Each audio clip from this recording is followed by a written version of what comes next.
마태복음 641절 말씀입니다. 둘이 둘은 뭐예요? 그냥 같은 상황에 있는 거죠. 맷돌을 가는데 맷돌을 남자가 하고 여자가 합니다. 맷돌을요. 맷돌은 여자가 알죠. 맷돌을 어제는 밭이에요. 밭은 여자가 밭일합니까? 과거에는 남자가 좀 밭일을 했죠. 그래서 이제 그 남자들이 밭일하니까 이제 그 밭에다가 남자를 붙여가지고 또 서로 그 한자도 있죠. 여자 맷돌을 가는데 여자들은 이제 살림하는 거죠. 맷돌 가는 거. 콩을 갈고 이제 쌀을 갈고 떡 만들 때 쌀 갈고 밀 갈고 맷돌을 갈죠. 그래서 이제 가정일하는 상태입니다. 둘이서 지금 하는데 한 명은 데려가지면 한 명은 남겨진다. 한 명이 휴거되는 거 아닙니까? 한 명 올라가니까 데려가시니까 맞아요. 휴거돼요. 언제? 재림 때. 우리가 실험을 부활됩니다. 그런데 남겨진 사람은요. 그 사람은 그냥 거기서 사는 땅에서 더 좋네요. 살고 있으니까 더 좋네요. 그게 아니라 그 사람은 또 바로 죽어서 음부에 떨어집니다. 이게 동시에 일어나는 거예요. 지금 재림할 때 휴거와 죽음이 동시에 일어나요. 거의. 그런데 도대체 먼저 뭐가 일어나냐요. 둘 중에서 시간차가 거의 짧아요. 사실은요. 짧은데 과연 그 짧은 그 순간에 누가 먼저 일어나느냐 하느냐. 사실은 먼저 그 차이 먼저 해서 먼저 음부에 떨어질 확률이 큽니다. 순서적으로. 심판과 구원 사이에서, 심판이 약간 먼저 올 확률이 커요. 그래서 지금, 데려가지는 것이 휴거가 먼저 일어나는 게 아니라, 먼저는 땅에 있는 사람가 먼저 죽기 쉬워요. 우리는 거꾸로 생각하죠. 휴거가 일어나고, 나중에 이제, 살다가 재림한다는 건 거짓말이고, 휴거가 재림인데, 주님이 우리에게 나타나시고 시점에서 우리는 그 순간에요. 어떻게 하느냐? 그 순간에 부신자가 바로 죽습니다. 음이 떨어져요. 그리고 바로 그 시간차 그 차이에요. 거의 찰나에 뭐예요? 다시 믿는 자가 휴거되는 사건입니다. 이게 바로 재림 사건이에요. 다시 말하면 휴거는요. 재림이 일어나요. 그때 바로 휴거가 뭐예요? 실려 몸으로서의 부활입니다.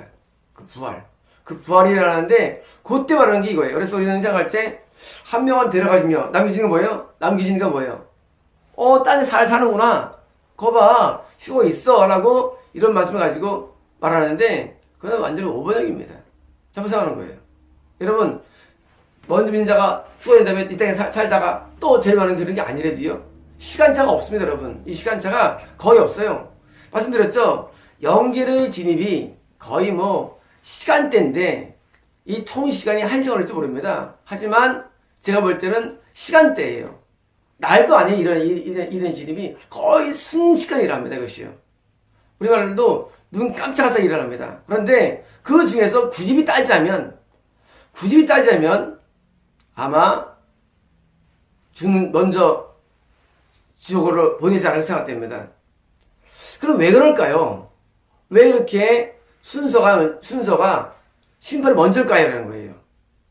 그리고 순서가 왜 이렇게 약간 비슷한 차이지만 먼저 할까요?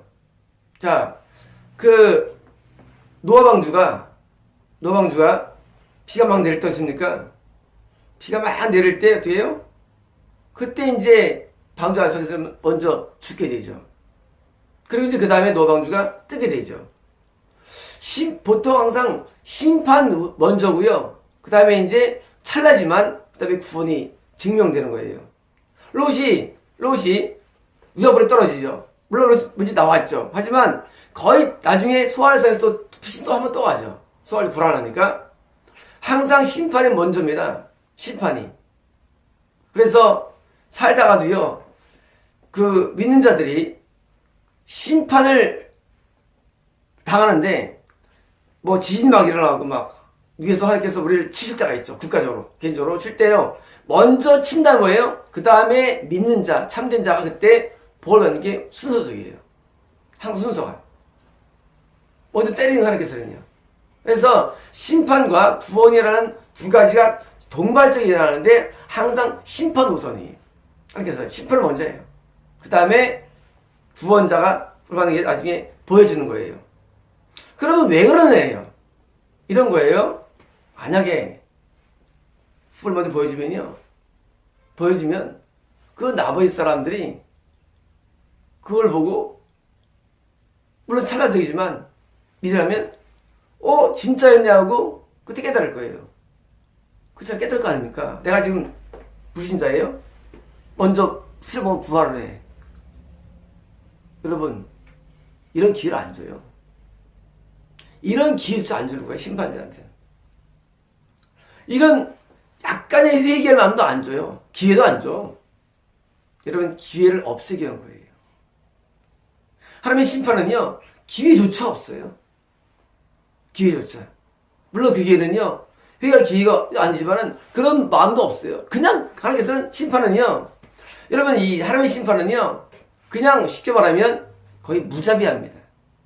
무자비해요. 물론 예수님께서 재림하시니까 그때 놀라죠. 가슴을 치죠. 하지만은 구원은 못 느끼게 만들고 그냥 바로 죽여버려요. 갑작스레 전 지구에 있는 사람들 죽어버립니다. 불신자들이. 그리고 동시에 구원한 사람들은 실험으로 부활되는 거예요. 거의 동시에. 아주 짧은 시간 차이로. 여러분, 이런 극악한 장면들이 동시에 재림만이 아니라 이 땅도 마찬가지입니다. 여러분, 이 땅의 심판은요 예고 없습니다. 그냥 데려가, 여러분. 여러분, 그냥 데려갑니다. 그냥 치십니다. 심판하실 때. 하나님의 심판은 무자비해요. 자녀들에게 징계할 때 어떻습니까? 하나님께서 기회를 주시고 참아주시고 인내하세요. 그러나 안전에 대해서는 무자비합니다. 여러분, 하나님의 무자비함을 지옥에서 영원히 볼 거예요. 무자비함을. 그런 말 많이 하잖아요. 사랑의 하나님께서 어떻게 지옥 만드셨을 수 있을까? 하고 안식처럼 이렇게 영혼이 멸절된다든가 그런 소리를 가질 수가 있어요. 설마 어떻게 지금 영혼이 고통당할까? 하나님의 그 사랑 많으신 분이. 여러분, 하나님을 만들지 마세요. 제발 좀. 하나님은 이런 분이야. 그럴 수 없어. 네 생각이야. 여러분, 이 사람이 지정이 가지고 이성이 있습니다. 여러분, 이성을 가지고 하늘을 판단하는 게 뭐예요? 그때부터 이게 인본주의가 돼요. 여러분, 신학생들이 왜 미혹되느냐? 이 사람은 책들 있으면 책들 읽어요. 서절 있습니다. 다니면서 읽어요. 하고 뭐예요? 자기 머리로 하나님을 만드는 거예요. 여러분, 지식엔 구원이 없습니다. 지식엔. 제가 제일 우려하는 게 뭐냐면요. 저희 교도 신학하는 분이 계세요. 뭘 우려하면은 지식을 하나님 대신 돌 수가 있다는 위험성이 있는 거예요. 그럼 끝난 거예요, 여러분. 이 신앙은요, 지식이 기반되는 게 아니에요. 신앙은 뭐하게 되면요, 하나님 자체가 기반이 돼야 되는데, 자꾸 지식이 들어가면 큰일 나요. 지식이 들어가면. 여러분, 제가 왜 성경 안 하겠습니까? 여러분, 제가 책 안 읽어서 바뀌었겠어요? 성경만큼만 진리이기 때문에 나머지 다 가짜예요. 다 가짜예요. 본 거, 들은 거, 누가 쓴 자전거 책들, 어떤 설교 요하들 다 가짜예요. 이것만 진짜이기 때문에 여러분, 이것만 진리예요. 그런데 지식을 기반하면은요, 그거 무너집니다. 신앙이 무너져요. 그래서 저는 신학하는 분들을 굉장히 우려합니다. 물론 저희 교회 전소에 한 분 계세요. 하지만 항상 그걸 우려해요. 절대 지식이 기반이 될 때 기도합니다. 지식이 엄청 위험한 겁니다. 지식이. 어제 성경 말씀만 기반돼야 돼요. 이 말씀만. 그래서 하나님께서 저 만드셨을까? 그것도 지식이에요.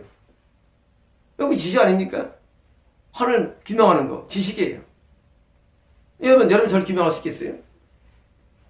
규명 못해요. 사람은요. 사람 규명할 수 없어요. 하나님은 규명할 수 없어요. 하나님은요 우주보다 크세요. 규명할 수 없습니다. 우리 뭐 하느냐? 우리는 오직 한 가지예요. 하나님 말씀과 뜻에 내가 순종하느냐 안 따르는 두 개가 없는 거예요. 이 신앙생활은요. 이 신앙생활 간단합니다. 여러분. 되게 쉽습니다. 여러분 차를 운전할 때 말이죠. 앵 밀어보고 룸 밀어보고 뒤돌아보고 막 보면은 잘할 것 같죠? 사고 납니다. 근데요 그냥 앞만 보면 편해요. 그냥 차가 안 나요. 마찬가지로 신앙생활은 그냥 내가 하는 뜻에 내가 순종만 하면 되는 거예요. 할 게 아무것도 없어요, 여러분. 지식을 쌓을 것도 없고요. 뭐 체험할 것도 없습니다. 뭐 체험을 건져죠. 내가 체험한 적이 없어 사람을. 그건 할 필요 없어요. 어제 하나님 말씀에 순종하면 돼요.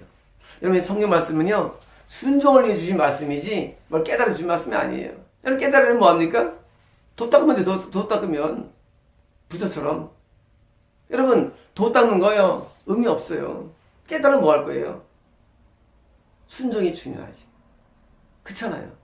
순종이 제일 중요한 거예요. 그래서 성경 말씀은 순종을 위해 만든 말씀이기 때문에 순종하면 뭐예요? 차가 잘 가는 거예요. 앞으로요. 근데 그걸 못하는 거예요. 뭐 때문에? 지식 때문에. 지식이 순종을 막는 거예요. 하나님 그럴 수 있을까? 설마 지금 할 수 있을까? 설마 우리가 시험으로 부활될까? 설마 지금 재림하실까? 별걸 만들어냅니다. 다 지식입니다. 여러분 지식을 추구하지 마세요. 결국 지식 끝에는요. 결국 마귀가 뒤에 있고요. 결국 빠져버립니다. 반대로 지식이 별로 없는 사람들이요. 예수께서 누구를 썼습니까? 베드로와 야고보와 요한 누구요? 다 어부들이에요. 어부들이죠. 안드레도 어부고요. 그들을 주로 썼어요. 제자가 왜 썼을까요? 그 사람들은 단순해. 그냥 바다 가서 그냥 고기 잡는 것밖에 못해요. 학식이 없어요. 학식이 없고 신앙 지도 않잖아요. 서기관도 아니고요. 바리새인도 아니에요. 성경을 많이 몰라요. 근데 그들 씁니다. 왜 씁니까? 신앙 간단합니다. 순종이에요. 복잡하지 않아요. 말씀대로 순종하면 되는 거예요. 여러분 신앙을 복잡하지 않아요. 여러분께서 재림할 때 오늘 부활되느냐? 순종한 사람은 올라가는 거고요. 뭘 알아들은 게 아니에요, 여러분. 뭐 기다려드리는 게 아니에요. 올라가는 게 막 기다리고 알아듣는 게 아니라 주님의 부활은요. 순종하면 되는 거예요. 누가 남겨지느냐? 누가 지옥 가느냐? 간단합니다. 불순종은 지옥 가는 불순종은 뭐 알고 깨닫고 체험하고 은혜 받고 다 소용없어요, 여러분. 오직 한 가지예요. 불순종은 지옥이고요. 순종은 천국입니다. 그러면 신앙생활 할 때 말이죠. 여러분 신앙생활 할 때 자꾸 많은 걸 경험을 하지 마세요. 많은 걸 알려하지 마세요. 다 미혹들입니다. 우리 뭐 하냐? 성경 말씀을 알면 됩니다. 말씀만 깨달으면 되고요. 내가 순종만 하면 돼요. 가장 쉬운 거예요. 여러분 신앙생활이 제일 쉬운데 가장 어렵게 되는 거예요. 여러분 저희 사범교회 오면요. 저한테 말씀만 순종하면 되는 거예요. 아주 간단해요. 하는 대로 안 만나도 돼요. 근데 막 나름대로 막 하려고 그래. 그럼 미혹되는 거예요. 그러면 여러분 사범교회 왔으면 뭐예요? 저한테만 말씀 들으면 되고요. 집에만 들으면 나중에 뭐예요? 다 복받게 돼 있어요. 저희 교회 성도분들이 복을 다 받아요. 극소수 빼놓고요. 왜 받느냐? 그냥 순종하니까 복 다 받고 있어요. 지금 너무 기뻐요. 왜? 제 위에 예수님이 계시기 때문에. 예수님이 순종하는 거예요. 순종 뭐예요? 축복이에요. 불순종은 저주예요. 여러분 예수님께서 한마디 했지만 지금 여자들이 말이죠. 어제 남자들이에요. 여자들이 지금 반은 한쪽은 저 한쪽 가는데 뭐 할 때입니까? 맷돌을 갈 때 뭐예요? 가정일을 행할 때 그때 그 순간에도 제외해가지고 끝난다는 얘기예요. 뭐 가정일 하다가 내가 언제 교회 가야지 할 것도 없어요, 여러분. 지금 언제 교회 가야지 뭐 해야지 할 것도 없어요, 여러분. 가정일 하는 거예요, 맷돌 가는 건. 가정일 하는데 한 명은 휴거되고 한 명은 지옥 가는 거예요. 그 순간에, 재림하는 순간에. 여러분, 우리가 어느 순간에든지 주면 재림할 수 있다는 얘기고요. 따로 기회가 없다는 얘기고요. 또한 동시에 찰나적인 말씀이에요. 거의 찰나적입니다. 그 순간이에요. 내가 공부하는 학생 공부하다가 들림받고, 공부하다가 지옥 가고, 강연을 하다가 저 가서 지옥 가고, 직장을 하다가 저 지옥 가는 거예요. 이렇게 막 말하는데 끝나는 거예요, 여러분. 거의 순간적으로. 좀 재림하시면서. 여러분, 재림은 찰나적입니다. 명심하시고, 여러분. 개인의 종말이 있는 것처럼 똑같이 이 우주적 종말이 있습니다.